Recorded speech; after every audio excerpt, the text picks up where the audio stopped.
तो भाई लोग आज हम बात करेंगे कमबैक की, और ऐसे वैसे कमबैक के नहीं, इतिहास के सबसे बड़े कमबैक की। जब सबने मान लिया था कि शाहरुख खान खत्म हो चुका है, तब उस वक्त शाहरुख खान ने कैसे कमबैक किया और अपनी बादशाहत कायम रखी, आज हम उसी पर बात करेंगे। तो शुरुआत से शुरू करते हैं। चेन्नई एक्सप्रेस तक शाहरुख खान के करियर एकदम बढ़िया चल रहा था, लेकिन उसके बाद हैप्पी न्यू ईयर जैसी मूवी आई। उस मूवी ने कलेक्शन तो किया, लेकिन वो मूवी बिल्कुल ही एवरेज थी। और इसके बाद एसआरके का करियर डाउन होता गया। दिलवाले, फैन, डियर जिंदगी, रईस, जब हैरी मेट सेजल और जीरो, भाई साहब ये हर मूवी एवरेज या फ्लॉप बनकर रह गई। और बात की जाए जीरो मूवी की, तो उस मूवी को बनाने के लिए काफी ज्यादा मेहनत लगी थी, क्योंकि वो मूवी में वीएफएक्स का इतना ज्यादा इस्तेमाल था। और भाई साहब एसआरके को बोना दिखाने के लिए रेड चिलीज ने अपनी आखिरी ताकत लगा दी थी। लेकिन यार इतनी मेहनत करने के बावजूद भी एसआरके की उस मूवी को सक्सेस नहीं मिल पाई, और उस मूवी का वर्डिक्ट बहुत ही खराब आ गया। और यहाँ पर से सबने मान लिया था कि शाहरुख खान अब खत्म हो चुका है। और यहाँ पर पब्लिक ने बोलना शुरू कर दिया कि अब हमें वो रोमांस वाला शाहरुख खान नहीं चाहिए। वो दिन गए, अब शाहरुख खान की मूवी नहीं चल पाएगी। शाहरुख खान का करियर अब खत्म हो चुका है। और एसआरके के करियर पर जीरो मूवी का काफी ज्यादा प्रभाव पड़ गया, क्योंकि यार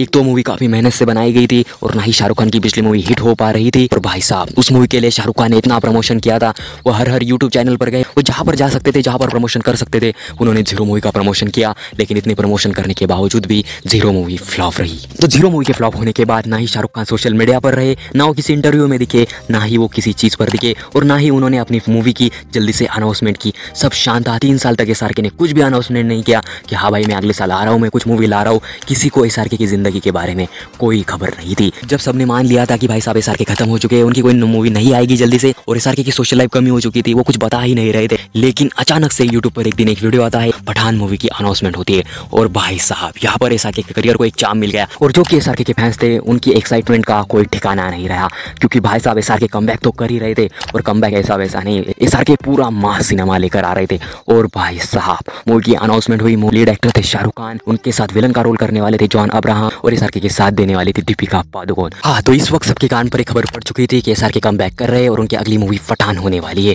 लेकिन ये तो सिर्फ झांकी थी। उसके कुछ दिनों बाद ही यूट्यूब पर एक वीडियो आता है, और उसमें एसआरके की जवान मूवी की अनाउंसमेंट होती है। और उस टीजर में एसआरके को जिस तरीके का लुक दिखाया गया था, और एसआरके को जिस तरह प्रेजेंट किया गया था, भाई साहब पब्लिक पागल हो चुकी थी। और एसआरके ने यहाँ पर समझ लिया था कि बॉलीवुड तो मूवी बना रहा है, लेकिन असली मास सिनेमा साउथ बना रहा है। उस वक्त साउथ से कोलैबोरेशन करना मतलब बहुत बड़ी बात थी। और भाई साहब चलो, आप पब्लिक के मन में दो बातें बैठ चुकी थी कि एसआरके की पहली मूवी पठान होने वाली है, दूसरी मूवी जवान होने वाली है। पब्लिक हाइप अप हो चुकी थी। लेकिन उसके ही कुछ दिनों बाद एसआरके की थर्ड मूवी डंकी की अनाउंसमेंट होती है, और यहाँ पर the world class director Raju Hirani साहब और उनके साथ the brand actor Shahrukh Khan, भाई साहब यहाँ पर एसआरके ने पूरी तरीके से पब्लिक को पागल कर दिया था। और ये लिख दिया था कि 2023 शाहरुख खान का ईयर होने वाला है। 2023 का साल आ चुका था, एसआरके की पठान मूवी रिलीज होती है। भाई साहब एसआरके कुछ नहीं, बस एक टीजर, एक ट्रेलर, गाने रिलीज करते, कोई इंटरव्यू नहीं देते, किसी मीडिया हाउस पर नहीं जाते, कुछ नहीं करते, बस अपने घर से ही एसआरके अपनी मूवी प्रमोट कर देते। और भाई साहब पब्लिक पागल हो चुकी थी, और the greatest comeback Pathaan movie के साथ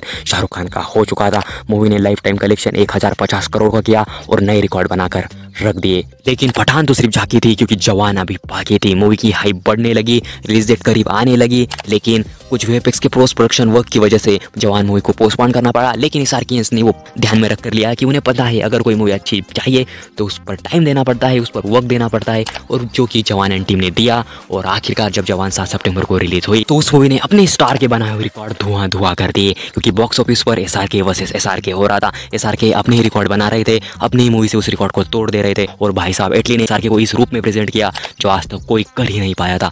और जहाँ तक अब तक 10 दिन हो चुके हैं, और एसआरके की मूवी 800 करोड़ का कलेक्शन ऑलरेडी कर चुकी है, कि पठान का भी रिकॉर्ड जवान आसानी से तोड़ देगी। और अब एसआरके तैयार है 1 साल में 3000 करोड़ का कलेक्शन करने के लिए, क्योंकि एसआरके ने खुद से अनाउंसमेंट कर दी है कि उनकी डन की मूवी पोस्टपोन नहीं हो रही है, वो मूवी आएगी। आप भी तैयार रहिए, हम भी तैयार है द ग्रेटेस्ट कमबैक को विटनेस करने के लिए। तो भाई साहब वीडियो पसंद है तो लाइक करो, बहुत पसंद है तो चैनल सब्सक्राइब करो।